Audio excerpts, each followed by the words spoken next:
In the Impact segment tonight, downplaying the threat of terror during the presidential campaign, President Obama was quick to remind Americans that Osama bin Laden was killed under his watch and that al-Qaeda was on the path to defeat despite the Benghazi terror attack.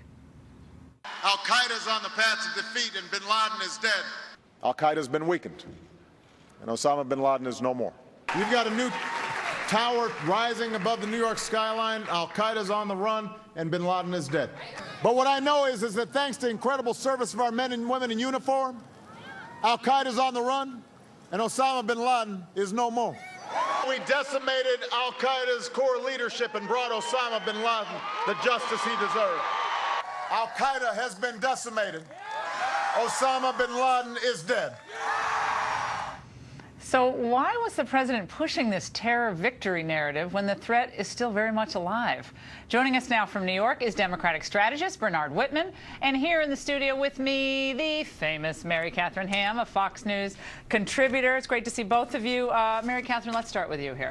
Listening to those old clips, I mean, it's both sad, infuriating, and amusing. But this idea that al-Qaeda was on the run, I mean, it sounded great. GM's alive and bin Laden's dead. Where are we now, especially given these threats, Benghazi, the aftermath, all of it? Well, the American people rightly gave him plenty of credit for Osama bin Laden, and that became the entirety of the message about terror.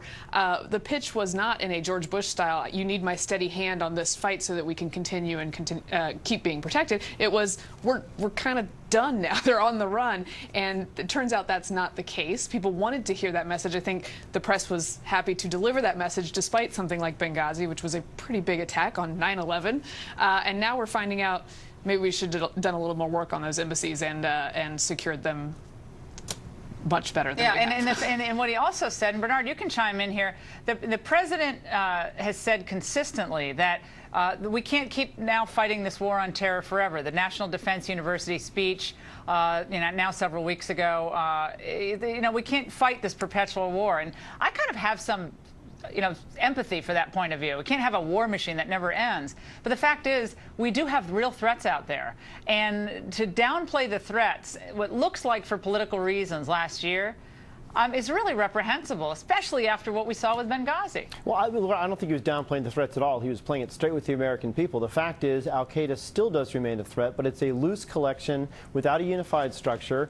But unlike an octopus, when you cut off its head, these tentacles can regroup, and that's exactly what's happening. They've taken advantage of unstable governments in North Africa, the Arabian Peninsula, the Middle East, and thankfully, through programs like the NSA surveillance program and drone strikes, we've been able to get rid of a lot of the senior leadership even after the killing of Osama bin Laden. Those are Bush programs. We just got rid of, well, actually, Obama ramped them up tremendously, and unfortunately, there's a lot of members of your party that seem intent on limiting the drone strikes and getting rid of the NSA surveillance programs, which is exactly what led to tip-off for these embassy closures. So thank God those programs are still in place.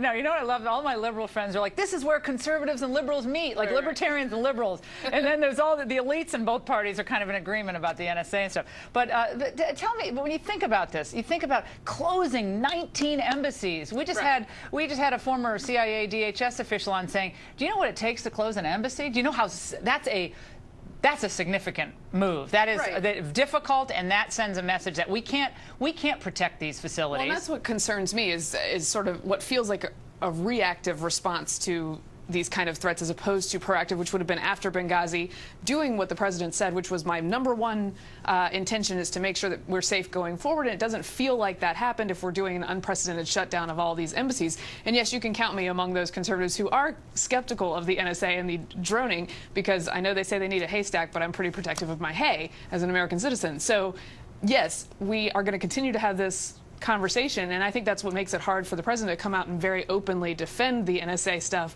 and the domestic surveillance, because his base is not too happy about it either. Yeah, and when whether it's the shutting down of the embassies or, Bernard, the instability in the Middle East, we have these massive prison breaks as everyone's focused on Trayvon Martin. We have thousands of prisoners escaping out of Iraqi prisons, Libyan prisons, and it looks like some of these truly are the most hardened of terrorists out there. We've managed to, capture. Oh yeah, we got like 100 in custody or something. The security forces have 100 in custody.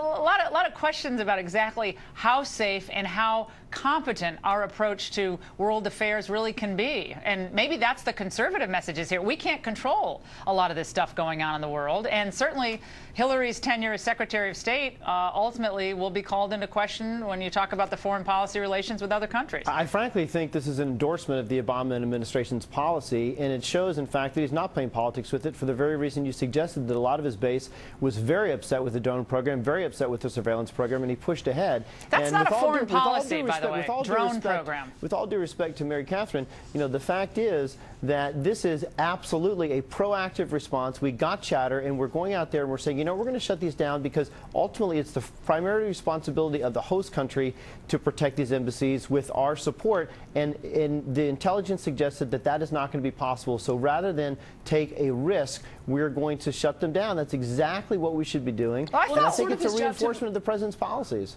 But it's sort of his job to make it possible to defend American soil in these places. The world's sole superpower. We're like a superpower still, and we can't protect some embassies. It's very concerning to send the message that that's all what it takes. There's a lot of outposts all around the world, and the most responsible thing to do was to shut these embassies in the face of credible threat, which we picked up thanks to the NSA program. But I thought hope and harmony, and we're going to reign supreme after 2008. I thought it was going to be rainbows and lollipops, and it was all going to fall from the sky. The world's still a rough place. The global community was supposed to come together. I'm very disappointed in all of this. Mary Catherine and Bernard, great to see you as always.